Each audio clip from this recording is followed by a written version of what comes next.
Сайн уу Библи. Шүүгчдийн түүх. Гидеон 1. Шүүгчид 7 дугаар бүлэг 19-оос 25 дугаар ишлэл.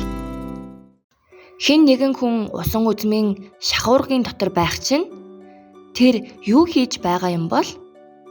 Гидеон энэ газар дарс хийж байгаа юм бишээ. Харин нууцаар улаан буудаа цайруулж байна. Улирлын ургац хураах үеэр Медианчууд довтлон ирж Израилийн ард түмний бүтэн жилийн турш хөдөлмөрлөж тарьсан бүх ургацыг булан авдаг байжээ. Израилийн ард түмэн дахин бурхан шүтээнүүдийг дахиж бурханы үгэнд дуулуургүй байсан тул Медианчууд тэднийг довтолж зовоож байсан юм. Тиймээс Гидеон ургацаа алдахаас айж нуугдан буудаагаа цайруулж байсан юм. Гэвч яг тэр үед бурханы тэнгэрэлч Гидеоныг олж ирээд "Агуу баатар минь, эзэн чамтай хамт байна" гэж хэлжээ. Гидеон нь дарсны шахуургад нуугдан буудаа нүдэж байх хэмжээний аймхай хүн байсан ч бурхан түүнийг агуу баатар болгон ашиглахаар төлөвлөж байсан юм. Иймээс айж байсан Гидеонд урам зориг өгөхийн тулд бурхан янз бүрийн гайхамшигыг үзүүлсэн билээ.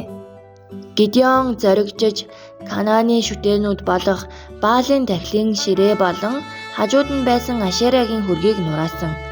Тэгээд бүрээ үлэн Медианчуудыг эсэргүүцэн тулалдахаар Израилийн цэргүүдийг цуглуулсан юм. Нийт 33 мянган хүн цугларчээ. Харин Медианы цэрэг 100 мянгаас давж байсан тул Израилийн тал харьцангуй цөөн тоотой байлаа. Гэсэн ч тэд бүх хүчээрээ тулалдахаар шийджээ. Гэтэл бурхан Гидеонд хандан "Цугласан хүмүүсийн тоо хэтэрхий олон байна. Хэрвээ та нар ийхүү ялбал өөрсдийн хүчээр яллаа гэж бодохгүй" гэж айлтсан. Тиймээс Гидеон хүмүүст хандан "Хэрвээ хэн нэг нь дайн хийхээс айж байгаа бол гэртээ харж болно" гэж хэлсэн. Ингэснээр 22 мянган хүн буцаж 10 мянган хүн л үлдсэн юм. Гэвч бурхан дахин хэлсэн "Одоо ч гэсэн тоо нь хэтэрхий олон байна."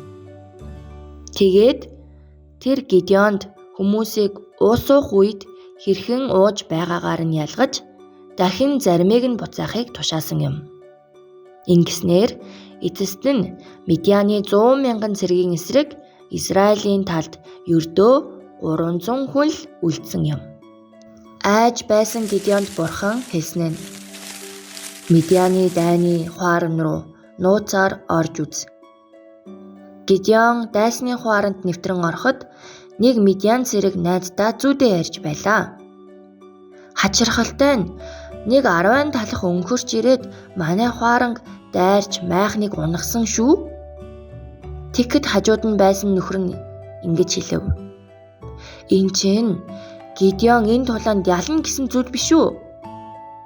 Энэ яриаг сонссон Гидеон зориг орж 300 Израиль цэрэгтэй "Бос, надтай хамт гарцгаая. Баруун гартаа бүрээ барь, зүүн гартаа ваарн дотор нуусан бамбар бариад намайг даг" гэж хэлэв. Медианы хуаранд хүрсэн Гидеон болон 300 Израиль цэрэг ваарнуудаа хагалж бүрээ үлэн чанга дуугаар хашгирсан нь "Эзний төлөө! Гидеоны төлөө!" гэтэл гайхамшигтай зүйл тохиолдсон юм. Медианы цэргүүд айж сандарсандаа хоорондоо дайдаж эхэлсэн. Энэ бол жирийн тулалдаанд хизээж болдоггүй зүйл байсан юм. Ингэснээр хинч энэ ялалтыг Израилийн ард түмний хүчээр ялж чадсан гэж хэлж чадхааргүй болсон юм. Энэ нь зөвхөн бурханы хүч чадлаар авчирсан ялалт байв.